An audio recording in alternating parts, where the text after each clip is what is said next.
a lot of funny. So some announcements.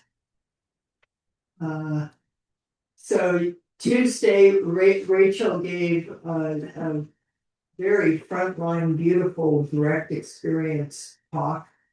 I think it's probably up on the website. And I'm giving the talk today. Tuesday, Sherry's giving a talk, and I'll talk again next Thursday, and then we're gonna start studying. I was thinking, why don't you ask the question, what is Zen? It's like, it's like opening Pandora's box in a certain way. There's so many amazing things that we could be.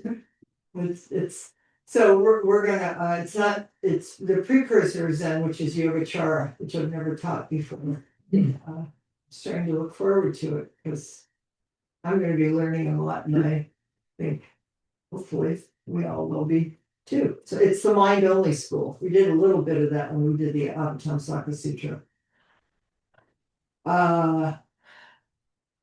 This Sunday is the All Sangha tea and not tea, meeting, although there will be tea and it is a potluck. I'm looking forward to it. Please try to come in person if you can, although it is hybrid. And my hope is there's so many different things going on in this Sangha, different people holding different pieces of it. And by and large, we don't know it. I mean, it's sort of, you can read it in the newsletter or the website, but we don't get to kind of it's like bird song. So I'm hoping everybody or a lot of people are just going to be able to like chirp a little bit of the song, and together we'll have a sense of the aliveness of this practice that we are all doing together. So it's from 10 to 2. And I think, and Barrio walks. The weekend after that, we're starting to do. I'm so happy that in this crazy time, where sometimes, there's protests and we need to show up with our bodies, but it just feels like it's for me, and I hope for everybody, and the ways to plug in, it just feels like it's opening from a really deep ground of just paying attention and care, and how do we be in relationship with each other and what we consider the other. And so the Barrio Walks is starting the 15th, every other Sunday. We're going to go into primarily Latino neighborhoods. This is sponsored by the Sanctuary Coalition, and so it's being organized by Latino people, which also makes me really happy that we're following them. And handing out whistles and know your rights information, and bringing food, and Sangha members can help bake for that if you want, and there'll be song, and it just feels relational. This feels to me like, oh, now maybe we're starting to get it a little bit. And I also read tonight, I actually haven't done a legal observer training. And there's Indivisibles doing one tonight at 5:00. So you haven't done that training and you want to. Chris, Yeah. Chris, Mhm. is that a local one? Because I just did one out of Minnesota last night. Is it out of Minnesota? I'm not sure where it's out of, but it's not local. Oh, okay, because it's very good, but the resources they give you are all local to Minnesota. Oh, well, But it's a good training. I'm gonna do it. Yeah. Okay. Chris, I'm sorry to interrupt, but we're getting, are we still having folks who can't hear Chris? It's okay? It's Okay. not quite clear. It's Well, I'm turning it up too. I've had my computer turned down. Yours, fuzziness. It's fuzzy. it's weird. Well, she's working. Like You know, echoey. It's echoing. for people who have AirPods or headset, it really makes a huge difference in being able to hear. So you might want to grab some also. They're low tech. I can't even find their ears. Go ahead. The Barrio Walk Hoxha, how will I know where to go? There's a flyer up there. The first one is meeting in front of Food Max in the Roseland district, and we'll do little trainings beforehand, and we'll just go out into the neighborhood and into businesses, and we'll have posters for people to put on their windows and And the Sanctuary Coalition, is that on Facebook? it is on Facebook. But it's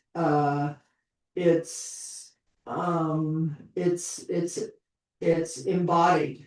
It's on Facebook, but it's a very embodied group, and I'm saying that because it's hard to find them since it's a fairly new organization that came up in the last year. So it's responsive and it's becoming more organized, and I think I sent you something. I can let you know when some of the meetings are and things, if you want to get more involved. I'm so happy to be involved with the Latino community more directly. Okay, which is all the same thing as the Genjo Koan.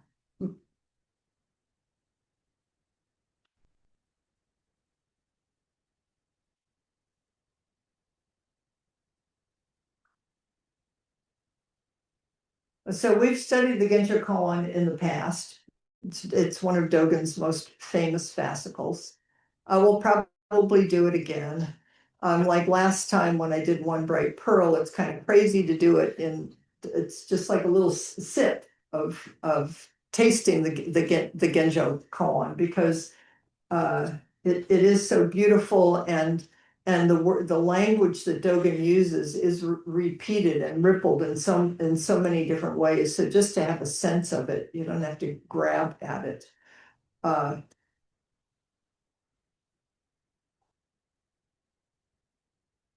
What is Zen? What is Zazen? What is the deepest truth? What is big mind? It's all inclusive.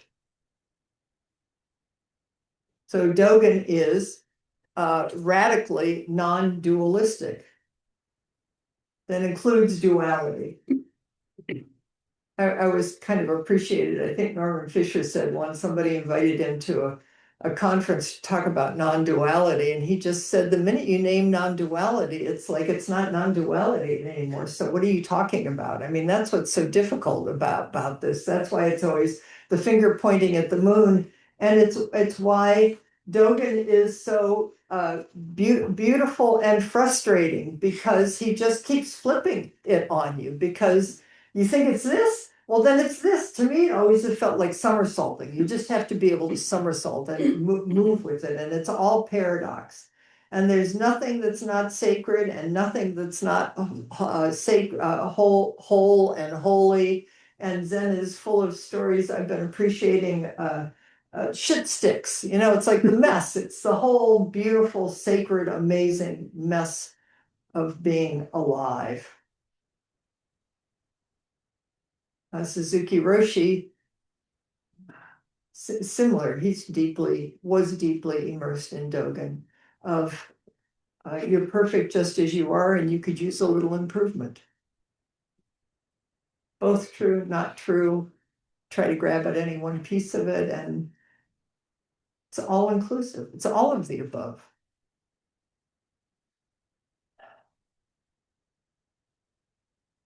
And Dogen is famously, fundamentally, profound gratitude that practice is enlightenment. There is no end game here.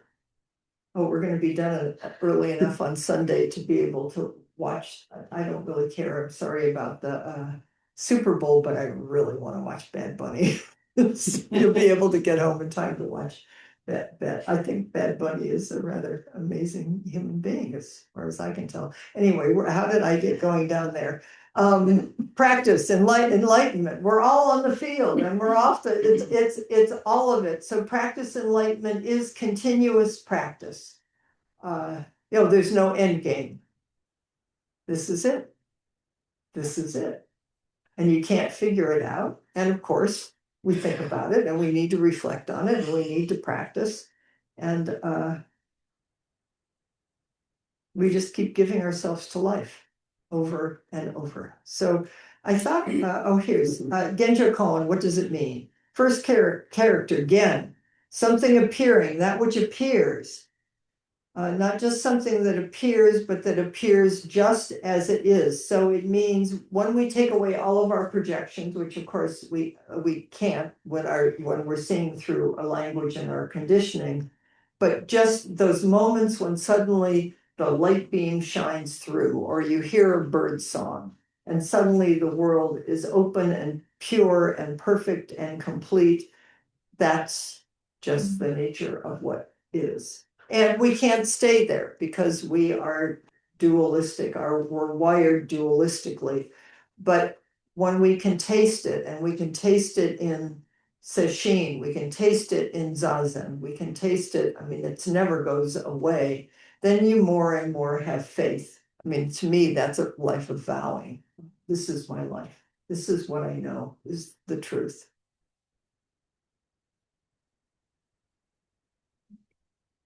Like, how could it be more perfect than just this? And it could use a little improvement. So Jo means complete, full, all-inclusive. So Genjo then is the total manifestation of things on every moment as they truly are, beyond our human perceptive apparatus. It's what's going on moment after moment, everything arising fully and completely beyond our problems and our preconceptions. It includes ourselves. We also are arising that way moment after moment. Everything inside and outside of us is arising that way. That's why I love the swinging gate. It's all just swinging gate, swinging. And why I think it's always important. It's always, because it is. But in this time, I think that's why I'm loving Zen and practice so much, is it's so important that we keep grounding and rooting ourselves in this swinging gate of, yes, it's don't turn away, and someplace big and open and all inclusive that's grounded and rooted in goodness and love and interconnection. Because otherwise you just get cynical or scared or shut down or whatever. But you know what? Just come back. Just come back. So koan, originally, it's from Chinese, originally meant a public case or a legal precedent that you could base future deliberations on. And so Zen took that word, Chan took that word, and turned it into the koan of our lives, the koan of this moment. Is each moment, each one of us has a personal koan. We have collective koan. We have a big collective koan in our culture right now. Is how do we live it? What's going on? What's the appropriate response? This is all, it's like, can't go to sleep. Stay awake. Because everything is flowing in and out of everything else.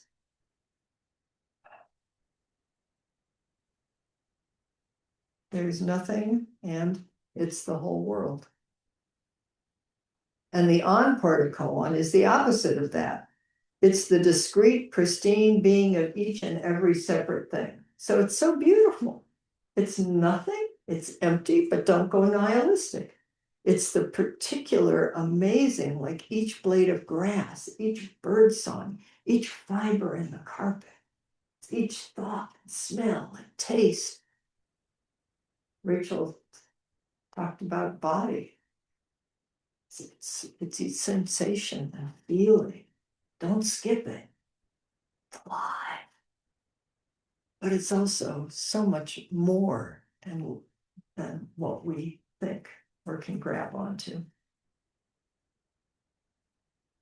I think this is so cool. So it's always a paradox. It's always both. It's both either nor. To penetrate a koan is to stand with clarity within this paradox. So Genjo koan is the koan, the paradox of the manifestation as it is of each and everything completely and totally. And that's what the name means. we are being Genjo koan. All the time, we are Genjo koan. It's like dancing with the entire universe, moment after moment.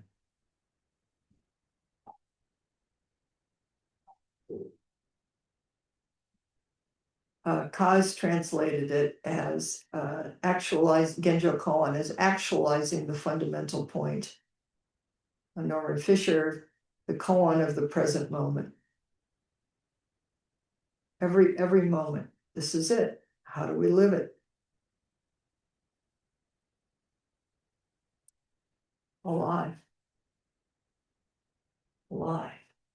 Just this. Just show up. Just keep taking the backward step, shining the light within. So I kind of went back and forth about how to do this, but I think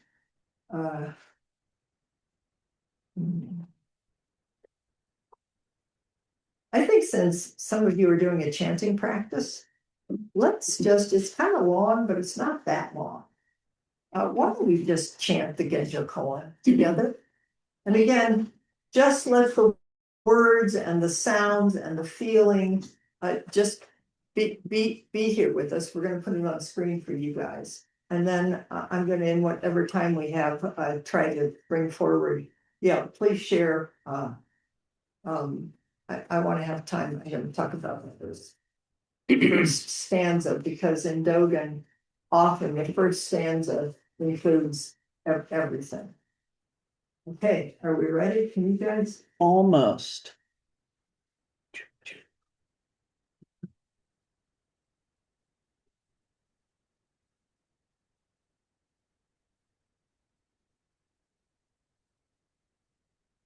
You guys got it on screen? Do a yes or a heads up. Yeah, okay. Genjo koan.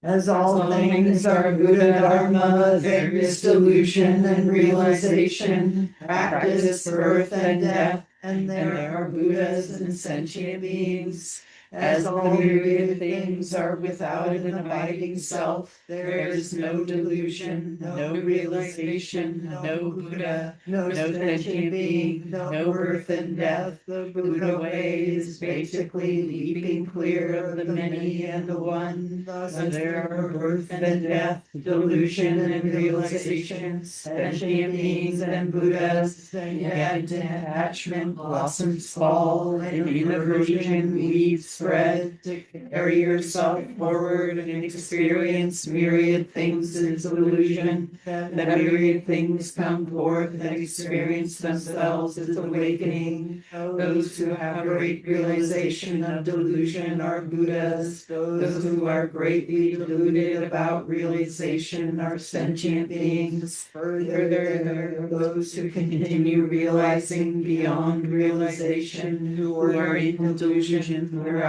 delusion. When Buddhas are truly Buddhas, they do not necessarily notice that they are Buddhas. However, they are actualized Buddhas who go on actualizing Buddhas.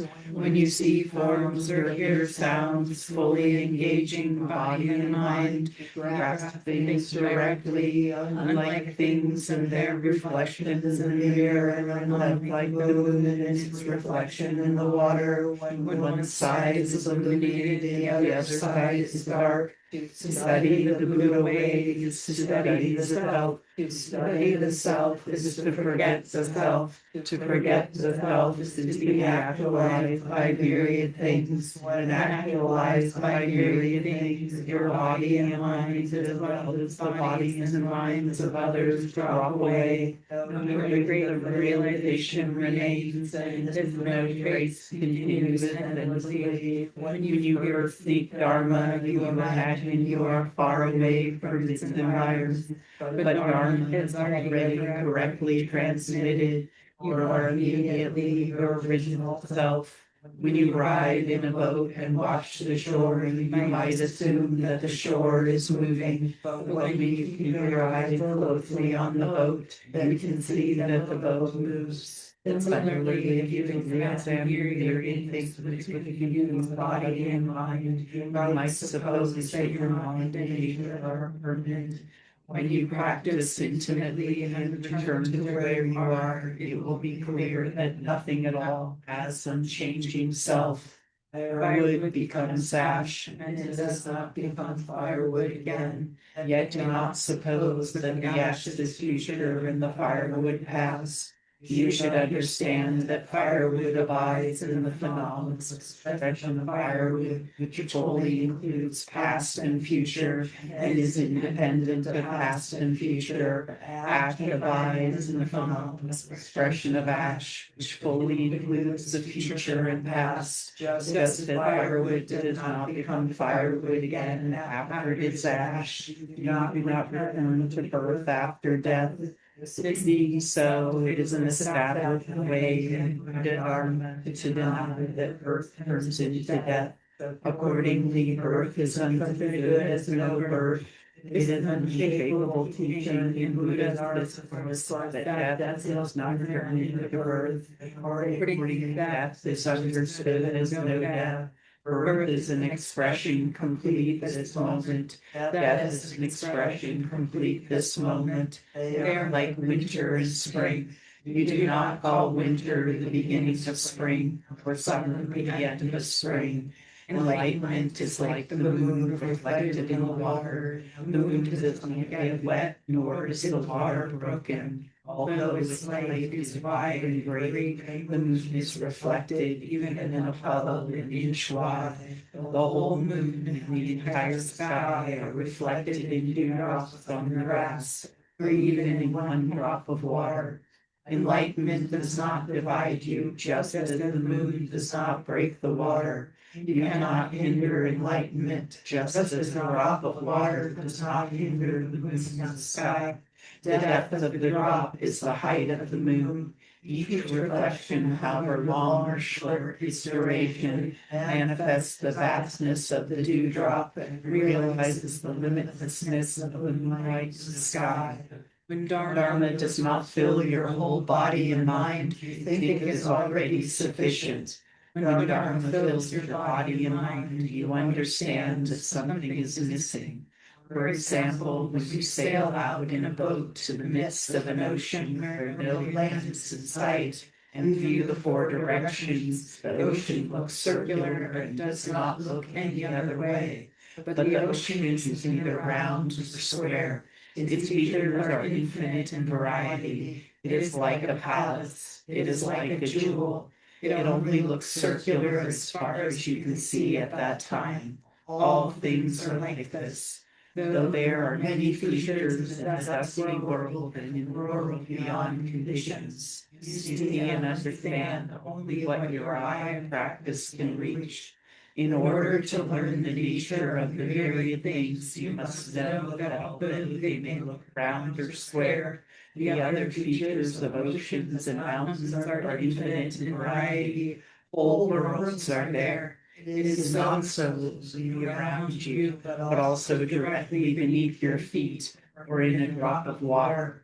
A fish swims in the ocean, and no matter how far it swims, there is no end to the water.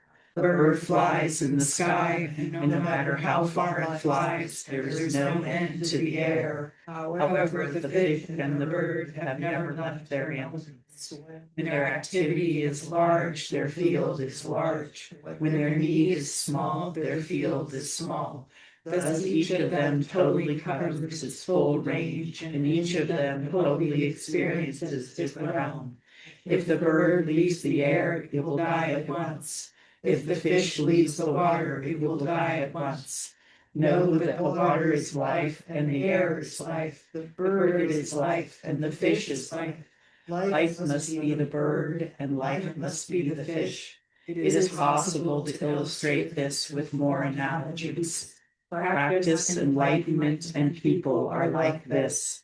Now, if a bird or a fish tries to reach the end of its element before moving in it, this bird or fish will not find its way or its place. When you find your place where you are, practice occurs, actualizing the fundamental point. When you find your way at this moment, practice occurs, actualizing the fundamental point.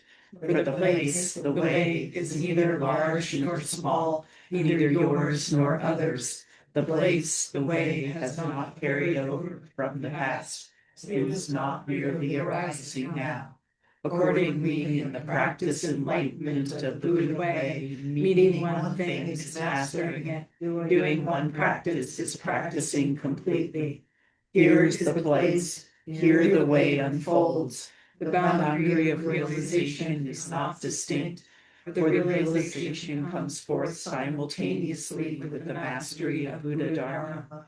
Do not suppose that what you realize becomes your knowledge and is grasped by your consciousness. Although actualized immediately, the inconceivable may not be distinctly apparent. Its appearance is beyond your knowledge. Zen Master Baoji of Mount Mayu was fanning himself. A monk approached and said, "Master, the nature of wind is permanent, and there is no place it does not reach. Why then do you fan yourself?" "Although you understand that the nature of wind is permanent," Baoji replied, "you do not understand the meaning of its reaching everywhere." What is the meaning of its reaching everywhere?" asked the monk again. The master just kept fanning himself. The monk bowed deeply. The actualization of the Buddha Dharma, the vital path of its correct transmission, is like this. If you say that you do not need to fan yourself because the nature of wind is permanent, you can have wind without fanning, you will understand neither permanence nor the nature of wind. The nature of wind is permanent. Because of that, the wind of the Buddha's house brings forth the gold of the earth and makes fragrant the cream of the long river.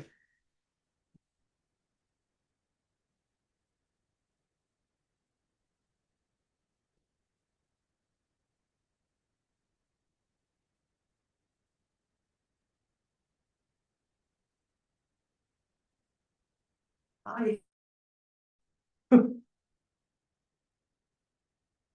could just chant that for the rest of our lives.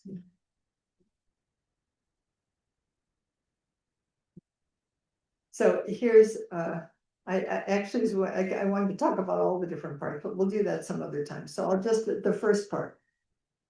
As all things are Buddha Dharma. Everything is the path. Everything is the path. Everything is the way. All inclusive. There is delusion, realization, practice, birth, and death, and there are Buddhas and sentient beings. This is the way it is, right? The way you perceive the world. And as the myriad things are without an abiding self, everything's empty of me and you, and here and there, and up and down, and right and wrong.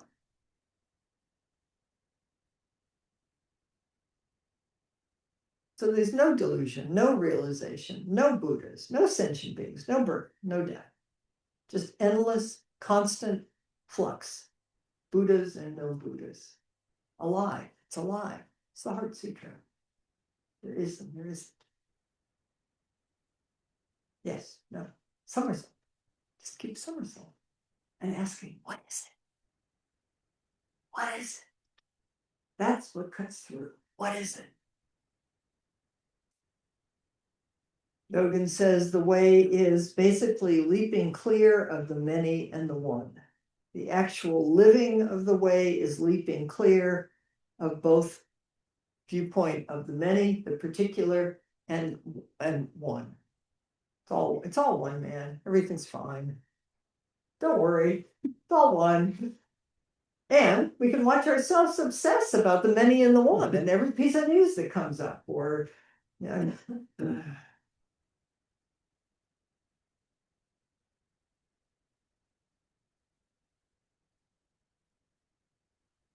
all empty and perfect and alive and flowing.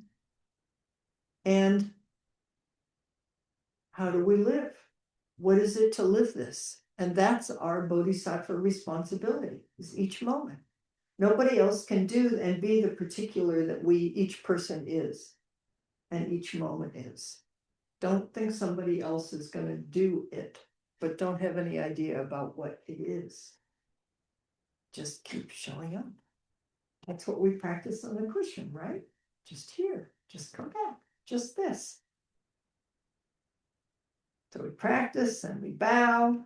We try to wake up in the middle of our illusions and delusions. I mean, study the self. The self is fascinating. I mean, if you're in that state of mind, sometimes it's like, oh my God, how many times have I done this one? Or, oh, so you fall down and you get up. Fall down and you get up, and you get up by the ground. And sometimes it's also said you fall down on the ground and you get up by the sky. I love all of that. That to me again feels like somersaulting. We're perfect just as we are. And we could use a little improvement.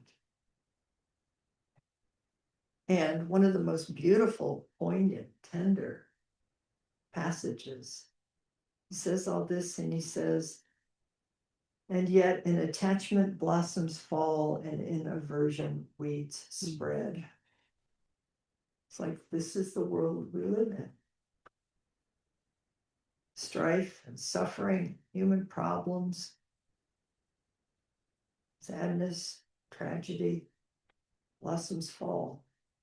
You know, in India, when you here we cut flowers and we put them in water, you know, when we spiff them up and we cook them up and we do a kipana. And in India, they cut flowers and they put them on the altar and just let them die on the altar, which in some ways there's something very honest and beautiful about that. I really appreciated that because it's beautiful too. Don't miss it. Don't miss the fall and the leaves. And weeds grow.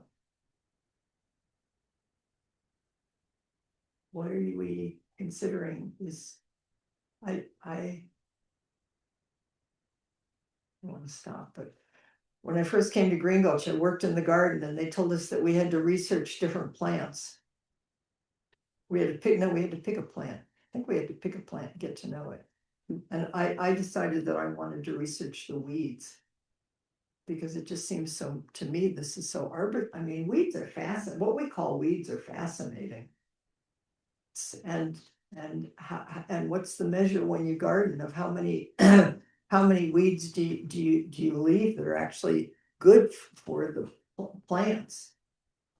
If you leave too many, it'll choke it out. If you pull them all out, so sometimes that's not the it's so, and you couldn't do it in your own mind anyway. So study them.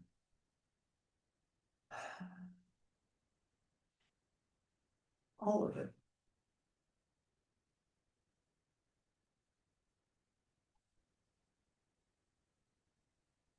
Suzuki Roshi said the problems you have right now are the problem.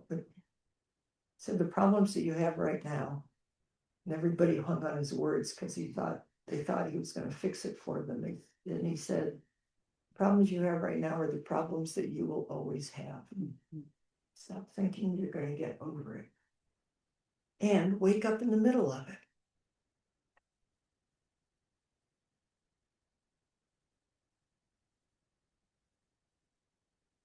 Okay, I'll just say, I think, I'm not going to say more about it, is what one of the things I really love about this is that Buddhas are people who know that they're deluded. Buddhas aren't perfect shining beings who suddenly leave this world and don't know it.